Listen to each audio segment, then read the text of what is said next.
Mendy encaissé. Yeah. Edouard Mendy a encaissé 2 buts face à la RDC ak match bi nga xamante ne joué nañ ko contre le Soudan. Waaw, 2 buts. Alors qui a remporté la Coupe d'Afrique des Nations? Le Sénégal. Le Sénégal. Oui. Si finale bi il n'a pas pris de but dafa am clean sheet.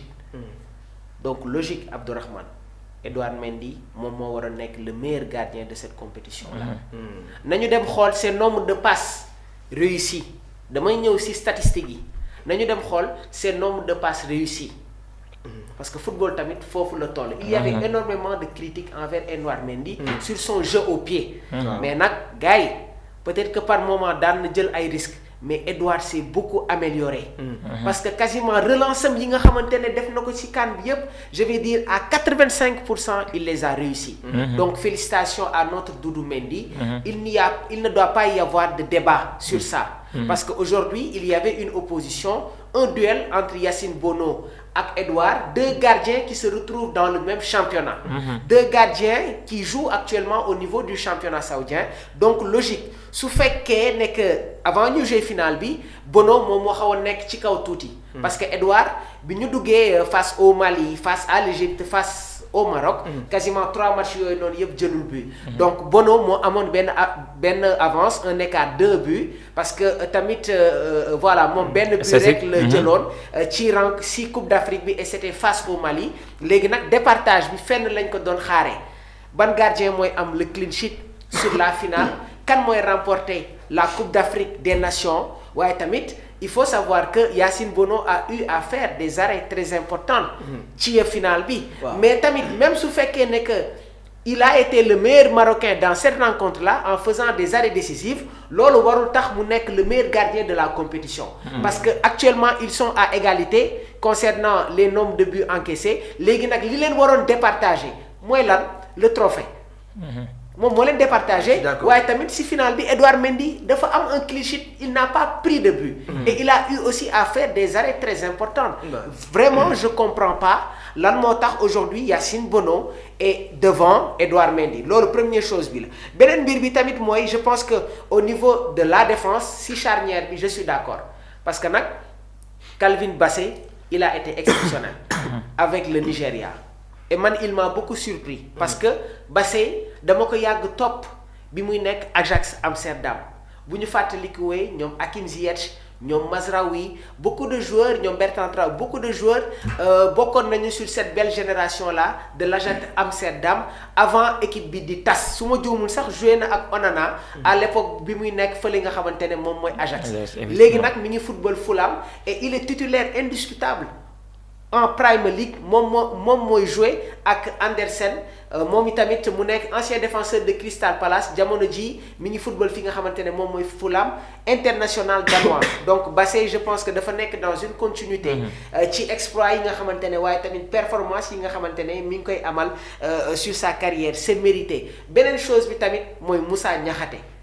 Exceptionnel sans que gis naa la réaction de Jean-Michel Aulas moom itamit il a eu vraiment à féliciter ki nga xamante ne moom mooy Moussa Niakhaté nee na ko tu as su être l'un des guides de ta sélection et quoi qu'on puisse dire defoon nañu analyse bi fii coach moo ma ne Mamour Kalidou Koulibaly CAN bi nekku fi il n'était pas là et loolu nag Moussa Niakhaté daf ko comprendre et Moussa tamit laataa ñuy dugg ci CAN bi même ci biir CAN bi dañ ko doon critiquer parce que su ma juumulee bi ñu footballé contre la RDC ñu bëri dañ doon critiquer la construction waaye tamit les phases de transition de l'équipe sénégalaise parce que dafa doon jël énormément de temps sur les relances ce qui signifie que il a compris dafa doon déglu l'apport du public sénégalais. Gis nga joueurs yi on parle de Pape Bouna Thiaw mais les joueurs de l'équipe nationale du Sénégal dañuy jël en considération les réactions yi nga xamante ne mi ngi jugee sur le peuple sénégalais et loolu moo ko permettre quand il a senti que Kalidou Koulibaly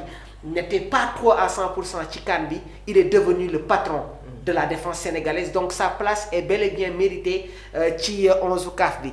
Beneen mbir bi mooy Achraf Hakimi ñaata match la Krépin Diatta raté ci CAN bi. Ben match dans la finale. Un seul match. Oui. Krépin Diatta a été titulaire face au Botswana, face à la RDC, face au Bénin, face au Soudan, le Mali, l'Égypte. Finale bi moom la joué wul ñaata match la Achraf Hakimi toog joué wu ko Achraf je pense que troisième match bi même le dugg dans la deuxième mi-temps. deux matchs. Alors foofu rek il y a un décalage sur les minutes jouées, sur les performances nañu dem xool l'apport offensif, les statistiques de Krépin Diatta ñaata passe décisive la def ci bile compétition. Quel a été son apport?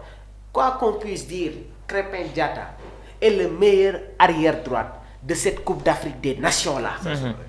Ma ne la place de Achraf Hakimi dans ce 11 là, je suis désolé, c'est un très grand joueur, mais cette place là revient à Krépin Diatta qui a été exceptionnel. Et beneen différence bi mooy Achraf arrière droite la. loolu mooy premier poste. Mais Krépin ñun ñëpp xam nañ ne que c'est un milieu de terrain reconverti au poste d'arrière droite avec l'équipe nationale du Sénégal. Loolu rek en termes d'engagement, vraiment en termes de structuration dans le jeu, il y a des choses que je ne comprends pas. Et dama la koy waxaat Abdourahmane, c'est triste pour le football africain. Démb dama déglu la réaction de Pierre Menez, mais li mu wax c'est extrêmement grave et c'est humiliant. Nee na su fekkee ne que dañu bëgg on veut qu'il y ait une considération sur la Coupe d'Afrique des Nations, nañu dem jëli des arbitres européens. Mais quand même. Non xoolal. Oui. Abdourahmane, c'était vraiment écœurant. Non, en fait, c'est une humiliation. Et je veux dire que le continent africain ne mérite pas ça. waaye nag dama koy wax fii ñun pour ñu respecter ñu il faut que ñu respecter suñu bopp. ba pare mais Maroc li mu defar mu rafet ci Coupe d'Afrique bi yépp bi ñu ñëwee ba ci finale bi. avec tout le respect qu'on a pour ce peuple là dañu ko yàq. nañuy bàyyi xel avenir bi nañuy sóoraale exactement la continuité, c'est quelque chose de très important. Donc Achraf Hakimi vraiment tey jii nii Krépin Diatta mérite d'être au poste d'arrière droite dans le 11 type de la CAF. beneen mbir bi tamit mooy Mazraoui Abdourahmane, il a été exceptionnel ci CAN bi. C'est juste une question que je pose. dama koy poser waat aussi les internautes de Sport Life. Est-ce qu'on peut m'expliquer en toute sincérité la présence de Mazraoui dans le 11? Est-ce que mën nañ ma ko expliquer? C'est juste une question que je pose au fait. Léegi nag je vais pas dire qu'il n'a pas sa place, mais il y a des joueurs beaucoup plus méritants. Il y a des joueurs beaucoup plus méritants. Parce que sa place kan ngay indi? Moi je mettrais El Hadj Malick Diouf. Waaw. Parce que quand un joueur réussit à museler, je parle pas de Brahim sax. Mohamed Salah, l'un des meilleurs joueurs du continent africain, pendant 90 minutes, nga demaat tu museles Brahim Diaz, quasiment le meilleur joueur, il fait partie des meilleurs joueurs de cette Coupe d'Afrique là, avec les performances yi nga xamante ne def nga ko sur les autres matchs. Mais man je dirais que El Hadj Malick Diouf quand même mérite d'être sur ce poste d'arrière gauche là. C'est-à-dire Abdourahmane dafa am loo xamante ne dafa ñu tàkkale ak l'équipe marocaine muy le sacre muy coupe bi nga xamante ne jël nañ ko. Départage bi foofu la moo tax je pose la question qui peut m'expliquer exactement pourquoi El Hadj Malick Diouf ne figure pas. C'est pas parce qu'on est sénégalais. Mais quand même il mérite. dañu nekk dans une logique. Bien sûr. De continuité. beneen mbir bi tamit mooy au niveau du milieu de terrain je pense que foofu il n'y a pas de problème. Idrissa Gana Gueye ak Pape Alassane Gueye ak Ademola Lookman. Sur le trio d'attaque aussi je pense que foofu tamit il y a pas photo. Quand tu as Brahim Diaz, Victor Osimhen ak Sadio Mané, logique qu'on se retrouve avec ce même trio d'attaque là. Léegi beneen mbir bi tamit bi nga xamante ne moom moo gën a attirer sama attention Abdourahmane. mu attirer ñun ñëpp tamit suñu attention. mooy qui peut m'expliquer comment un coach champion d'Afrique peut-il être ignoré dans les distinctions individuelles? Est-ce que du sanction tamit? Les sanctions là. Oui, parce que mënul nekk lan lu sanction. Non, en fait. Sanction là. Comment un coach champion d'Afrique peut-il être ignoré dans les distinctions individuelles? Waaw loolu moom c'est problématique. C'est-à-dire xam nga Pape Bouna Thiaw dafa wane lu bëri ci Coupe d'Afrique des Nations bii nii. Abdourahmane. Oui. Non, Pape est un fin fond technicien.